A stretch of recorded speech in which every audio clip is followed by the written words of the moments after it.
Halo teman-teman semua, welcome to Better Leader. Wah, assalamualaikum warahmatullahi wabarakatuh. Waalaikumsalam warahmatullahi wabarakatuh. Kita ketemu lagi dengan Tante Firda. Iya, tante-tante banget Iya, ya. ada dua tante di Dinamis itu ya, Tante Firda dan Tante Ratna. Ini bukan tante online ya. Nah, betul. Ya, tapi dia suka online juga. Iya, benar juga sih. Sebagai Tante Firda atau online. Mbak Firda ini sebenarnya selain Tante Firda juga adalah Mbak Firda karena Iya. jarak usia kami seperti usia saya dan kakak Kakak. saya. Beneran kakak pertama Iya. saya itu. Jadi bisa lah ya dipanggil dua-duanya ya. Bisa. Cuman secara kematangan memang cocoknya tante-tante. Tante-tante. Ya, saya terima sebagai tante. Kabar Mbak Firda? Baik, alhamdulillah. Waduh, kayaknya lama kita nggak bikin konten ngobrol ya. Iya ya. Adanya aku sendirian, Iya dong. sendirian lagi Iya. gitu ya. Karena- Disuruh sendiri terus. Karena dia mauan disuruh bikin konten. Iya, saya mauan. Udah mauan tante-tante. Iya. Jadi kali ini kita bikin konten ngobrol karena sekalian melanjutkan ide waktu itu yang dengan Mas Arya ya tentang refleksi sekian tahun di Dinamis gitu Wih, ya. mantap. Saya Mas Arya kan 12 tahun, waktu itu sama Mas Satria tuh sekitar 7 atau 8 tahun gitu ya. Terus dengan suaminya Mas Yude ya. Suaminya itu juga 7 atau 8 tahun ya in total. Ya. Iya. Oh, in total iya. Total kan? Iya. Gitu. Jadi kalau teman-teman nonton Mas Yude ya, maka ada Yudea sebelum Firda dan Yudea setelah Firda.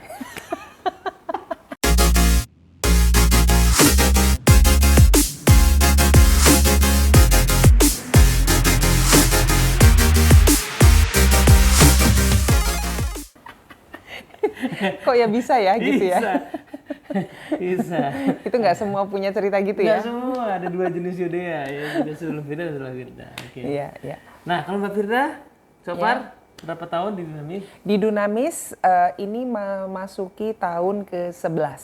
Tahun ke-11. Berarti kita cuma beda kayak setahunan dong ya? Iya.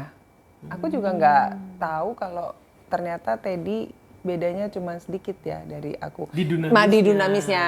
Iya. Ya, Kalau bukan di- usia ya, bukan. Di dalam kehidupan sih. Enggak dong, aku lebih tua lah. Bangga. Oh, 11 tahun ya? Iya, 11 tahun. Wah, boleh cerita dikit nggak Tante? Karena kan kita tujukan serial ini tuh buat beberapa pihak ya. Nah, pihak pertama mungkin yang pengen seprofesi kayak kita juga, Iya. ya, trainer, fasilitator, Iya. konsultan itu Iya. barangkali ada insight yang bisa diambil. Yang kedua kita pengen juga buat orang-orang yang bekerja sama-sama kita ya. Betul. Klien itu sebenarnya dari pengalaman kita optimalnya gimana sih kerjasamanya. Gitu. Oke. Mungkin yang pertama dulu, Tante boleh cerita sedikit perjalanan karir yang panjang gitu. Oh, perjalanan karir. Jadi ini sebelum Dunamis ya? Ya, dari Ya. awal lah, dari Oke. lulus kuliah ya. Dari lulus kuliah. Dari lulus kuliah. Aku tuh ini adalah pekerjaan atau kantor yang ketiga. Masa baru 3? Iya, ketiga. 3 aja rasanya udah banyak banget. Bukan 7, 8. Enggak, 3 aja ya. Pertama itu di konsultan yang tentang pengembangan pribadi. Etiket dan pengembangan pribadi gitu ya, yang apa namanya, head office-nya di Amerika juga gitu ya, license-nya juga dari sana Selalu juga international gitu ya. Dulu saya awal masuk tuh jadi marketing sebetulnya. Iya. Iya, jadi marketing. Awalnya dari front desk dulu, terus marketing gitu ya. Masa Kemudian pernah jadi front desk? iya, pertama hebat kali jadi kayak magangnya itu, probationnya itu ada di situ gitu ya, ngadepin orang-orang yang datang langsung gitu ya. Terus kemudian saya arahkan dan sebagainya. Nah, lama-lama jadi marketing beneran ya, marketingnya itu udah ke corporate dan sebagainya. Terus kemudian masuk tuh udah mulai masuk ke apa ya namanya ya, ke kelasnya tuh udah mulai masuk gitu Mulai ya. ngajar gitu maksudnya? Ngajarnya belum. Belum? Tapi tiba-tiba tuh saya tuh udah nyemplung ke dalam kelas, tapi setidaknya kayak ngarahin peserta gitu ya. Jadi kayak koordinator kelas gitu ya. Iya. Kelas manager gitu ya? Gitu. Udah mulai masuk ke situ, plus marketingnya juga gitu. Jadi kita jalan. Nah, tahun berapa ya itu ya, kurang lebih ya sekitar tahun 2000 apa 2001 gitu. Nah, terus saya kantor itu ganti manajemen ceritanya. Ganti manajemen, ganti kepemilikan juga gitu ya, sehingga saya keluar dari situ. Gitu. Nah, kebetulan juga saya pas mau melahirkan. Oke. Gitu. Jadi saya vakum 5 tahun ngurus anaknya 2 pula kan langsung kan. Kembar anaknya. Terus udah gitu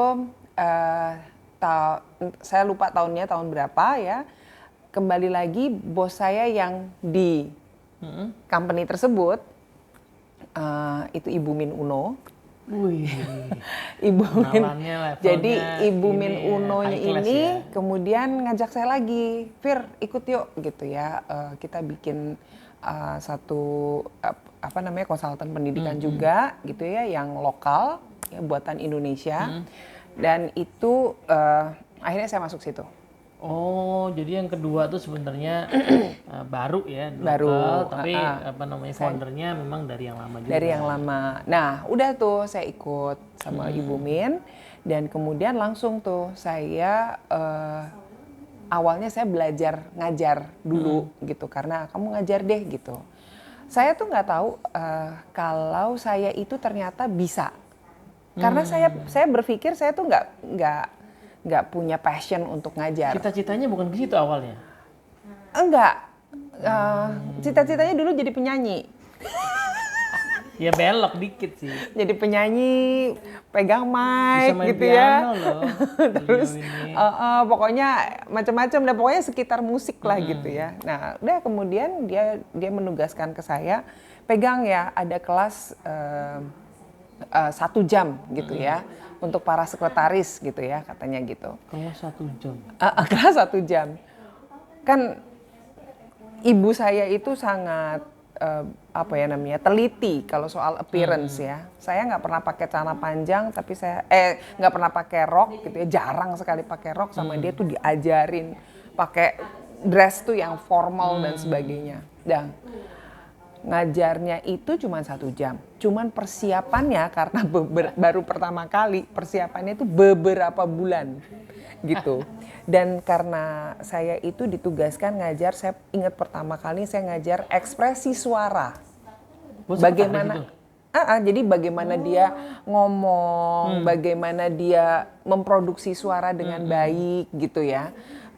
Terus udah gitu, saya harus belajar sama almarhum, sekarang udah almarhum Adi Kurdi. Artis itu ya? Dia itu teater, banyak di teater. Tapi film ya, juga kan? Iya betul. Gitu. Ini Gen Z nggak tahu. Gen Z nggak tahu. Iya. Udah nggak ada almarhum. Nah, dia itu yang meng-coach saya untuk belajar cara pernafasan lah, mengolah suara lah, kemudian akhirnya kalau bicara di depan itu seperti apa. Wah, itu luar biasa sih Pak Adi Kurdi, itu ilmunya sampai sekarang juga saya pakai gitu. Makanya Mbak Firda tuh kalau ngomong ya salah satu fasilitator yang pronounce-nya tuh jelas banget gitu. Pronounce-nya jelas, harus artikulasi tuh harus banget gitu ya, jelas. Belibet lah, kayak saya kan suka belibet tuh, dia enggak. Nah, dari situ akhirnya saya belajar juga sama Bu Min Uno gitu ya, hal-hal yang seperti itu. Jadi cara bicara, cara membawakan dan sebagainya. Akhirnya saya nyemplung ke situ. Saya nyemplung ngajar. Itulah karir ngajar itu berarti di perusahaan kedua ya? Iya, ngajar plus saya juga kerja sebagai yang ada di manajemennya. Gitu. Jadi juga, bos. Jadi saya di manajemennya, saya ngajar juga gitu. Nah, singkat cerita 2013 ada opportunity Dunamis gitu. Nah, terus saya masuk ke sini karena saya pernah sebelumnya di kantor saya yang sebelumnya itu saya juga belajar 7 Habit. Itu 1 hari dibawakan oleh fasilitator yang sudah certified 7 Habit. Itu ya salah satu anak perusahaannya di tempat saya lah gitu ya. Nah, saya belajar di situ, saya tertarik gitu ya. Apa sih ini 7 Habit gitu? Kok bisa begitu ini ya? Apa namanya? Bisa begitu menyentuh gitu. Ini siapa apa gitu? Akhirnya aku pikir, wah ini Dunamis yang license ya gitu. Udah akhirnya saya masuk Dunamis, pastinya interview lah ya. Interview dan sebagainya. Itu ngedaftar gitu? Nggak ada yang ngajakin. Enggak, ada senior saya. Oh. Tapi saya tetap aja lewat Proses biasa ya. proses biasa. Nggak pakai ordal. Iya, nggak pakai ordal, nggak gitu ya. Walaupun saya kenal sama salah satu senior di sini, tapi prosesnya tetap gitu ya. Jadi saya interview gitu ya. Terus akhirnya dibilang, oke, kalau gitu nanti tolong jelasin ya apa salah satu habit gitu ya. Nah, udah tuh ditonton tuh sama Kak Arya gitu ya, senior saya ditonton gitu ya. Udah, rasanya tuh seneng banget. Oh, kalau keterima gue bakal ngajar 7 Habit gitu. Udah senengnya minta ampun. Udah kan, diterima alhamdulillah. Dan kemudian hari pertama atasan kita ya Pak Tommy kemudian bilang gitu ya, terima kasih, selamat datang gitu kan, orangnya baik banget ya. Saya dikasih buku 7 Habits segala macam. Namun di sini itu ada 2 partner di Dunamis ya, namanya Crucial Learning sama Franking Coffee gitu. Nah, Crucial Learning ini sedang butuh-butuhnya fasilitator gitu kan. Jadi ini sama saja gitu ya, sama saja ada di Dunamis gitu ya, dan sama-sama bagus gitu ya. Jadi Firda bantuin dulu di Crucial Learning. Sedih, sedih saat itu gitu ya. Dan saya akhirnya ketemu sama bos saya yang sekarang udah pensiun ya, Pak Robi. Udah pas saya disuruh belajar ini apa ya, benda apa gitu kan ya. Ternyata memang nggak bisa ngajar langsung. Walaupun semuanya itu sudah ditata, semua video sudah ada, manualnya sudah ada, semuanya sudah disediakan, tapi tetap saya walaupun sudah berpengalaman ngajar sebelumnya, itu saya ngerasa dari nol lagi. Kayak dari nol ya emang ya? Iya. Kayak gitu ya? Iya. Kayak Pertamina gitu ya? Dari nol, kayak isi bensin ya. Bensin. Nah itu benar-benar dari nol Mas. Jadi aku belajar, oh gini, oh caranya gini. Terus aku observasi seniorku dulu ngajar dan sebagainya gitu ya. Oh cara menjalankannya seperti ini. Oh ada kegiatan, oh ada aktivitasnya yang mesti saya ikutin segala macam. Lalu apa hubungannya ini, bridgingnya gimana dan sebagainya. Itu benar-benar. Jadi full ngajar di Crucial Learning itu kan full dulu ya? Belum rambah-rambah yang lain? Enggak. Cuman Crucial Conversations doang ya. Itu ada belajarnya sendiri 2 bulan, harusnya 3 bulan. Ya harusnya 3 bulan, tapi pas bulan kedua itu ada permintaan yang saya harus terjun. Gitu. Emang gitu teman-teman. Nyemplung dulu ya. Harus terjun, nyemplung. Nah disitulah saya benar-benar dapat terpaan dari peserta gitu. Ada yang nanya ini saya nggak bisa jawab. Ada yang nanya itu saya nggak bisa jawab. Sampai ada orang tuh kemudian challenge-nya tuh luar biasa menurut saya gitu ya. Saya sampai aduh kenapa sih gue nggak bisa jawab gitu. Kelas pertama gitu ya.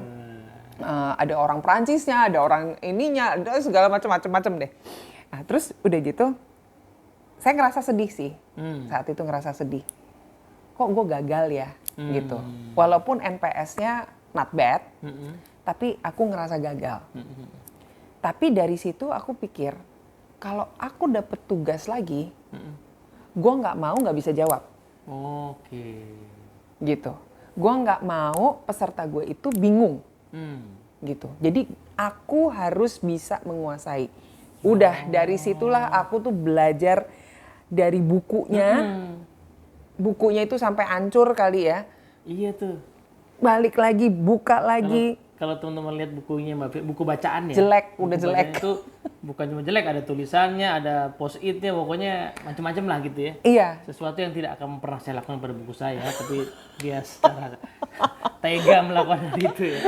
Itu cara belajarku Mas Edi ya. Jadi belajar gitu ya, misalnya 1 halaman, ini kesimpulannya apa nih?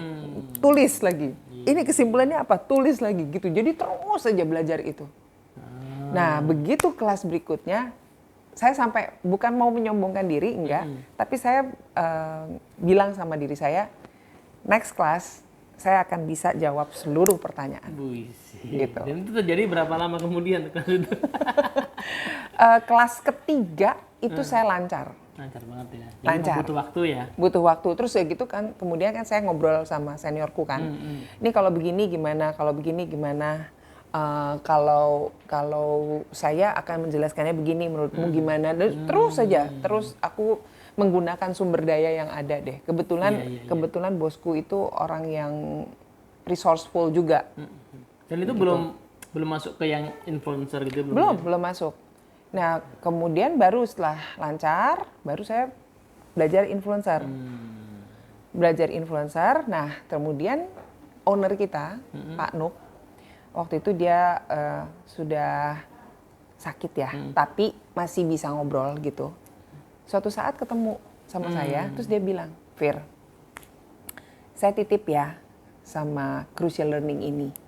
Dia bilang, please dig and dive. Itu sampai sekarang saya masih ingat perbincangan yang sangat singkat, tapi nancep gitu. Oh, dia ngasih tanggung jawab ya sama saya. Gitu. Jadi yang tadinya saya pikir, kok saya nggak di Seven Habit gitu ya, itu berbalik. Saya cintanya minta ampun sama si Crucial Learning itu. Mantap. Gitu. Sampai sekarang jadi master trainer ya. Ya alhamdulillah. Luar biasa. Tuh. Habis itu sih perjalanannya akhirnya nggak cuma di situ ya. Iya. Seven Habit juga akhirnya kesana. Ya, akhirnya. Itu tahun berapa tuh? Waduh, saya lupa tuh. Setelah kemudian akhirnya si Vital Smart sama Franking Coffee ini di Dunamis ya. Kemudian kita bukan dua bagian terpisah, tapi menjadi satu di Dunamisnya gitu. Dan itu membuat saya nambah lagi kan. Terus akhirnya belajar Seven Habit, disertifikasi. Semuanya sekarang. Gitu. Dan semuanya sekarang. Enggak semuanya juga ya. Semuanya lah. Salah satu fasilitator andalan. Ya. Amin, ya. amin gitu. Okay. Jadi luar biasa. Perjalanan sebagai fasilitator menurutku juga banyak deg-degan kan. Kadang-kadang kan kita ngerasa kita belum mampu berhadapan dengan orang-orang yang levelnya lebih tinggi. Ya. Gitu ya. Saya pernah dikasih tahu sama Bu Min Uno waktu itu saya disuruh ngajar sebuah rumah sakit dan itu semuanya dokter spesialis, gitu. Dan apalah saya tiba-tiba ucluk datang ke kelas cuman ngajar komunikasi yang saya pikir pasti mereka juga udah tahu deg-degan banget dan sebagainya, nggak bisa tidur. Lalu Bu Min itu bilang gini sama saya, Fir, mereka itu ahli di bidangnya, kamu ahli di bidang kamu. Jadi kenapa mesti nggak pede? Iya, benar juga ya. Itu saya kayak yang dikasih korek api, jus langsung gitu ya. Pas di kelas, benar juga ya, gitu. Nah, itulah Pak Robi juga menyampaikan hal itu kepada saya, Pak Tommy juga demikian ya, membuat saya jadi tambah pede gitu. Dan kita dari situ ya. Jadi kita memang nggak mungkin bisa menguasai semua hal, apalagi yang dialami oleh klien kita ya. Betul. Dan nggak perlu so tahu juga ya teman-teman ya, perlu belajar tapi nggak perlu so tahu juga. Iya. Cuma yang jelas di bagian kita nih PR-nya adalah yang kita deliver itu ya kita bisa kuasain. Iya. Ya, tidak hanya gitu betul, ya. tidak hanya materinya yang dikuasai, tapi adalah kontekstualnya.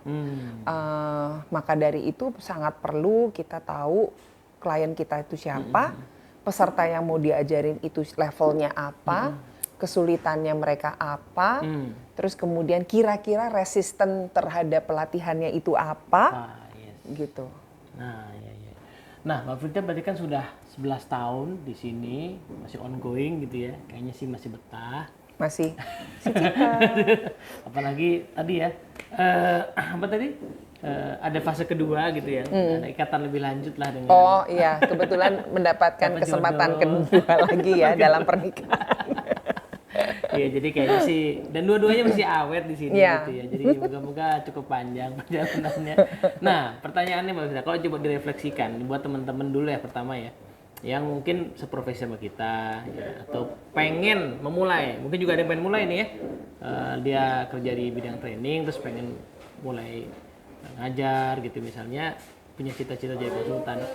Kalau Mbak Firda bisa kasih semacam beberapa bullet points ya, insight, apa sih yang perlu dilakukan untuk memulai atau merefine skill kita sebagai trainer fasilitator, Mbak Firda akan bisa kasih berapa, apa aja tuh? Mungkin itu harus punya motivasi yang kuat. Motivasi yang kuat untuk memberikan manfaat bagi banyak orang. Gitu.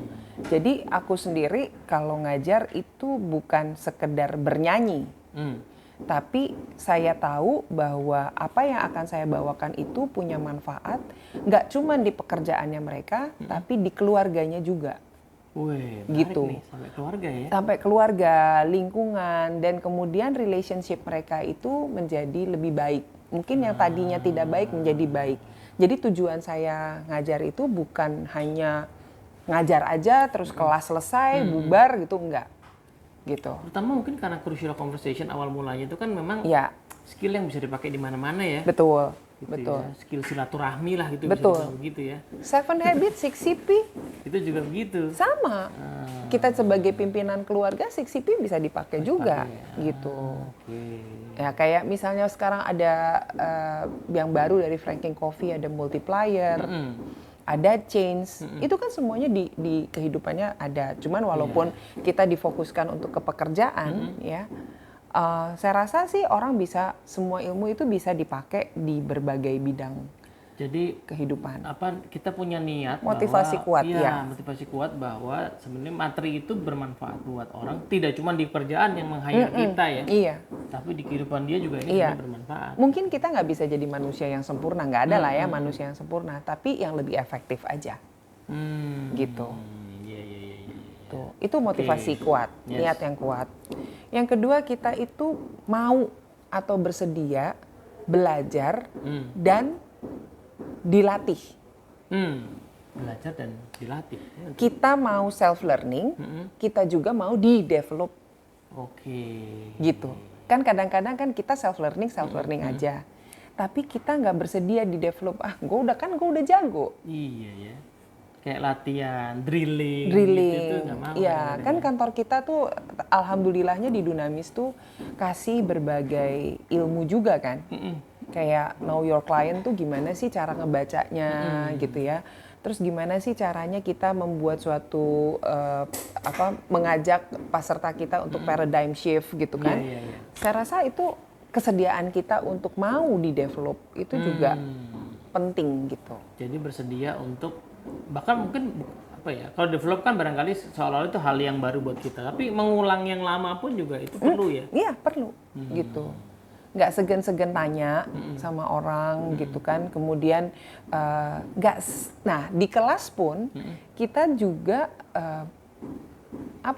saya nggak tahu ya, ini karakter mungkin ya, kita perlu punya karakter untuk mau belajar dari peserta gitu. Nah belajarnya kan nggak cuma di lingkungan saat ngajar kan, tapi pada saat makan siang kita juga mau mingle sama mereka untuk belajar sama mereka gitu. Karena peserta punya background pengalaman yang kita pasti nggak punya ya. Iya. Mungkin tujuan pragmatisnya adalah buat ngonekin materi. Iya, Tapi betul. selain itu ya bahwa mereka punya insight yang mungkin kita bisa dapat manfaat kan, itu oke banget ya. Iya. Kalau bisa ngobrol pas di luar kelas gitu. Iya, gitu. Jadi nggak segan, nggak sungkan untuk mendapatkan masukan itu dari, bukan masukan, pelajaran ya, atau insights sesuatu lah gitu ya, dari manapun gitu. Karena dengan begitu, pada saat kita mendengarkan pertanyaan, opini dari peserta di kelas, kita nggak serta-merta menolak.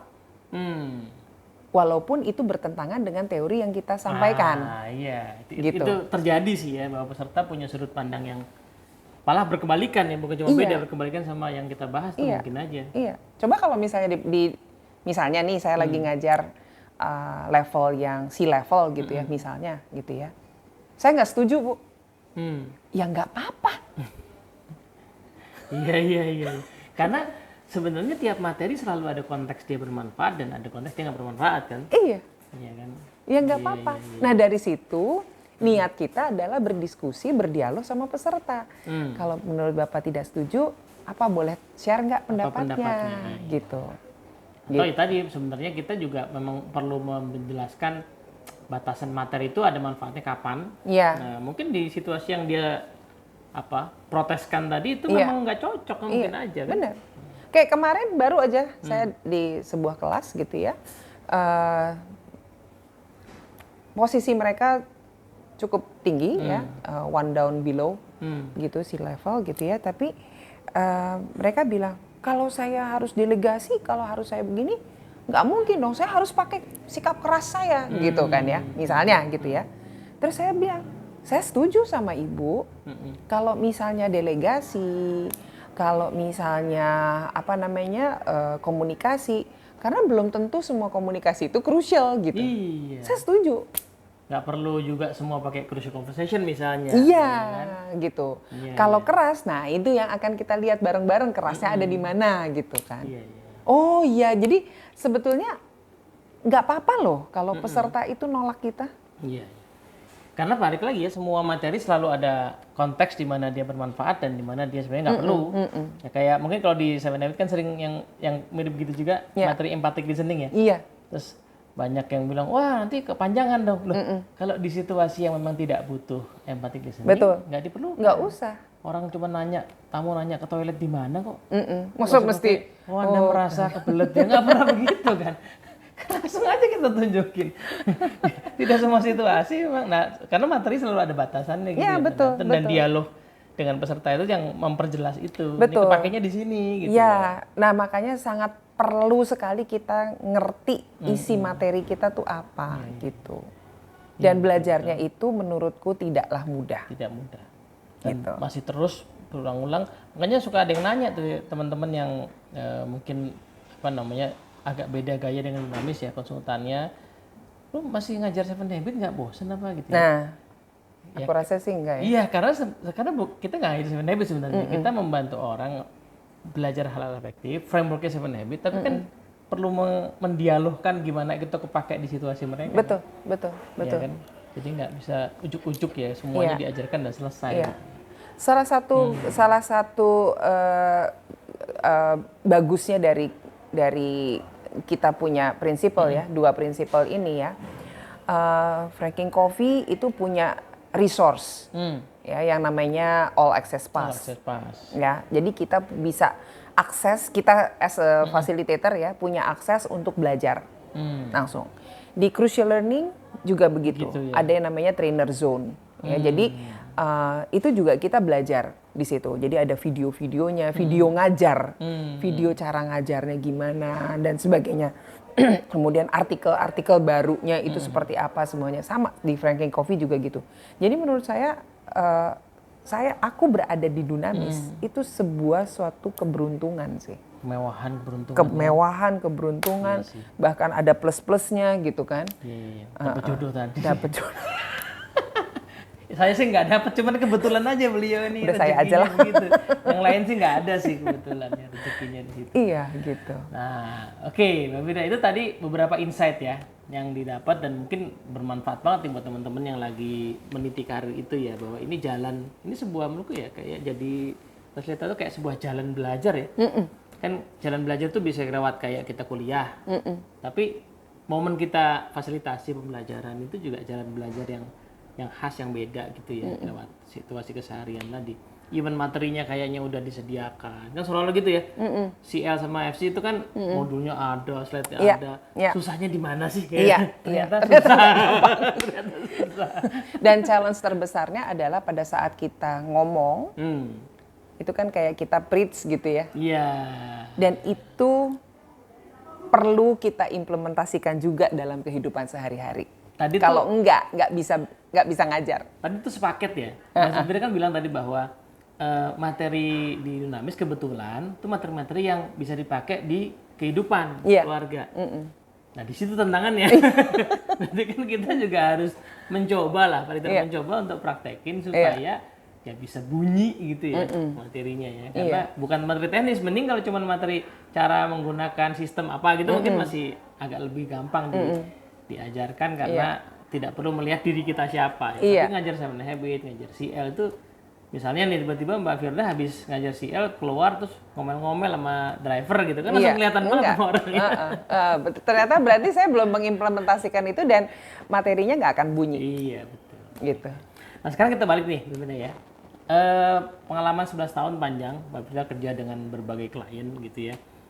Beberapa sangat cinta dan sayang sama Mbak Firda, maunya sama Mbak Firda gitu Aduh, ya. aduh, aduh, Gitu. amin, amin. Udah termasuk yang begitu beliau. Nah, Amin.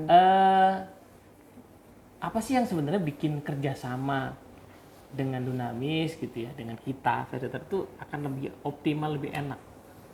Oke, kita punya hubungan spesial mungkin ya dengan beberapa klien, bahkan ada klien-klien kita yang sangat-sangat setia dengan Iya, kita betul. gitu ya. Ada yang 32 tahun. Iya, itu luar biasa banget sih ya klien kita. Thank you. Umur kita 33, klien ini 32 tahun sama Dunamis. Nah, eh, banyak hal. Jadi kayak ini beberapa aja ya.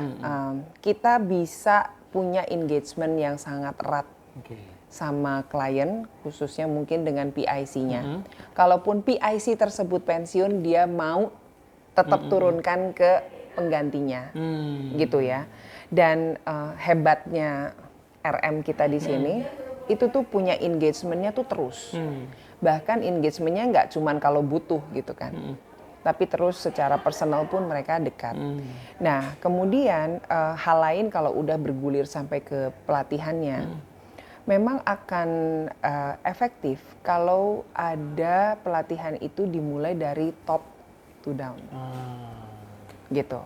Itu paling ideal, paling bagus ya. Iya, gitu. Top to down itu. Kenapa? Karena kadang-kadang yang dilatih itu hanya dari bawah dulu malah. Paling bawah. Dari bawah dulu, terus ke middle, baru ke atas. Mungkin ke atasnya enggak kali Iya, gitu ya. nggak Enggak kejadian nyampe tuh. ya. Jadi pada saat di bawah, terus saya suka nanya, kenapa sih di bawah dulu gitu ya? Kenapa, alasannya apa? Ya ini kan percobaan dulu. Coba-coba gitu ya. Kan kasihan ya. Iya, betul. Kasihan gitu ya. Jadi saya juga pernah ngelatih, itu selalu dari, ada beberapa klien kita tuh yang dari top. Dari atas, disisir Dari atas ke dulu. atas bawah. Terus ke bawahnya, ke bawahnya, ke bawahnya. Itu jadi lebih powerful. Iya sih. Karena pada saat kita ngajarin yang bawah, atasmu udah Sudah dapet. belajar. Gitu. Iya, iya, iya. Bahkan ada beberapa klien kita ya, itu begitu yang bawah dapet, atasnya dulu dapet, yang bawahnya juga dapet, itu nggak beda 2 hari. Jadi atasnya dapet, 2 hari kemudian bawahnya gitu ya. Lalu mereka bikin performance appraisal, itu jalan Nah, iya, iya, iya, iya. gitu. Ya tentu saja nggak langsung mulus ya, tapi paling Iya. tidak kan punya bahasa yang sama ya. Iya, jadi dua-duanya itu ngomong, ayo kita diskusi ya, kan kemarin kita abis belajar ini nih bareng ya, kita praktekin bareng yuk gitu. Jadi sembari praktek, sembari juga melakukan pekerjaannya. Gitu. Jadi sangat baik kalau seandainya memungkinkan ya teman-teman di learning and development gitu ya. Terus kemudian pengen bikin perubahan nyata itu ya pas kita bikin training plan, coba lihat keselarasan dengan level di atas ya. Ya. Atasnya udah pernah dapat belum? Ya. Kalau belum mungkin possible nggak kita justru mulai dari atas. gitu. Betul. Kalaupun udah mau dari bawah, kapan ini akan naik ke atas sehingga bisa align gitu ya maksudnya ya. Kalau enggak yang bawah ini jadi merasa frustrasi. Iya. Kok kan kita sering dengar ya keluhannya peserta gitu ya. Kok yang atas, mestinya yang atas dapat dong, mesti yang atas dapat gitu ya. Iya betul. Tapi di luar itu juga, kalau teman-teman mungkin ngalamin kerjasama sama Dunamis itu kan kita sering berada di situasi program itu yang betulan dipakai buat achieve target gitu ya. Ya, Dan itu percuma kalau nggak ada alignment ya kan. betul. Ya kan ngomongin soal achieve target tapi targetnya nggak selaras sama atasannya. Betul. Bahkan saya nggak tahu nih anak buah gue disuruh training ngapain sih pakai nanya-nanya target segala kan Iya, udah jelas. Nah itu yang Iya. jadi nggak jalan ya. Iya, iya. Iya, kemudian juga ini masalah implementasi sebetulnya ya. Kalau di kelas ya paling cuma 2 hari, Ya. 3 hari, gitu ya, 2,5 hari, atau bahkan ada yang 1 hari, Iya. gitu ya. 3 hari itu jarang sih. 3 hari jarang, Iya, jarang banget ya. Walaupun kita ada 7 habit signature yang 3 hari ya, gitu ya. Nah, masalahnya adalah lebih kepada implementasinya di kehidupan sehari-hari. Walaupun kita sudah punya all access pass itu platformnya ya, kita punya platform itu, tapi seberapa banyak orang sih yang memiliki kesadaran diri untuk self learning Nah itu dia. gitu. Jadi tetap perlu adanya implementasi. Dan ya disitulah peran PIC ya, Ya. tim L&D untuk mendorong itu ya supaya Iya. jalan. Atau kita juga punya programnya untuk mendampingi mereka. Pendampingan, betul. Gitu. Karena saya pernah ngedampingin khusus untuk rapat. Jadi banyak sekali konflik gitu ya. Nah, rapat antar divisi itu nggak pernah beres gitu. Nah, saya hadir di rapatnya. Gitu. Jadi wasit. Menarik nih, teman-teman. Ada produk khusus rapat. Ya. Jadi Iya. wasit. Karena memang ya rapat atau meeting itu seolah-olah kayak kumpul aja, tapi kalau nggak punya skillsnya memang itu Nggak efektif. sia-sia, ya, nggak efektif. Ya. Iya, Buang-buang gitu. waktu, Betul. tapi terus berjalan. Betul. Gitu ya. Malah jadi tempat berantem. Betul. kadang-kadang. Kalaupun kan kita juga suka ada kasih tugas ya untuk implementasi. Nah, seberapa banyak orang itu mengerjakan tugasnya, Iya. gitu. Nah, jadi dua sisinya, kalau boleh dibilang ya klien pakai Dunamis itu kan kayak orang tua nyekolahin anaknya, Iya. ya kan gitu ya. Kita tentu saja milih sekolah yang bagus, Iya. ya, pilih guru yang baik, gitu Iya. ya. Tapi tentu saja bagaimana itu jadi karakter ya peran orang tuanya mesti jalan juga ya. Iya, benar. Dan kerjasama ya, bukan Iya. ini bukan saling melempar maksudnya nih, Iya, tapi kerjasama betul. antara sekolah dan Kerjasama. orang tua itu yang bikin akhirnya hasilnya baik. Nah mungkin sama kayak gitu ya. Iya. Tim L&D, tim manajemen, hire siapapun konsultan, tentu saja pilih yang bagus, tapi yang menentukan hasilnya adalah kolaborasi. Kolaborasi, pada saat betul, implementasi itu kan. betul. Wah, oke, Gitu, oke. Mas Yes, Teddy. yes. Mantap banget nih Mbak Firda. Apa namanya, 2 insight sudah dibagikan ya sebagai Iya. fasilitator. Moga-moga teman-teman tadi ya punya motivasi yang kuat, ya punya dorongan buat apa tadi, belajar mandiri, Belajar tapi juga mandiri. mau diajari. Mau diajari. Gitu ya. Dan kemudian nanti gimana kita kolaborasi lebih baik, terutama dalam hal implementasi supaya ilmu kita yang dipelajari itu nggak mubazir. Iya, benar. Ya. Kan sayang ya, apa namanya, mengeluarkan dananya juga nggak sedikit. Ya, soalnya kan sebenarnya kalau lihat ya tante ya, materi crucial, conversation, influencer, 7 habit itu zaman sekarang tuh udah ada di mana-mana, tinggal ditonton, tinggal dibaca. Iya, Nah, jadi ketika memutuskan kerja sama fasilitator zaman sekarang bukan soal transfer knowledge-nya ya, tapi Betul. soal kepakainya itu. bagaimana implementasinya, bagaimana kita role play-nya. Pasti kan kita ada role play di kelas ya, gitu ya. Itu yang menentukannya. Gitu. Oke, kalau gitu Mbak Firda, thank you banget waktunya Terima kasih, buat sharingnya. Nanti kalau seandainya tahun depan kita bikin refleksi 12 tahun. Mudah-mudahan ceritanya jadi nambah lagi, ya kan?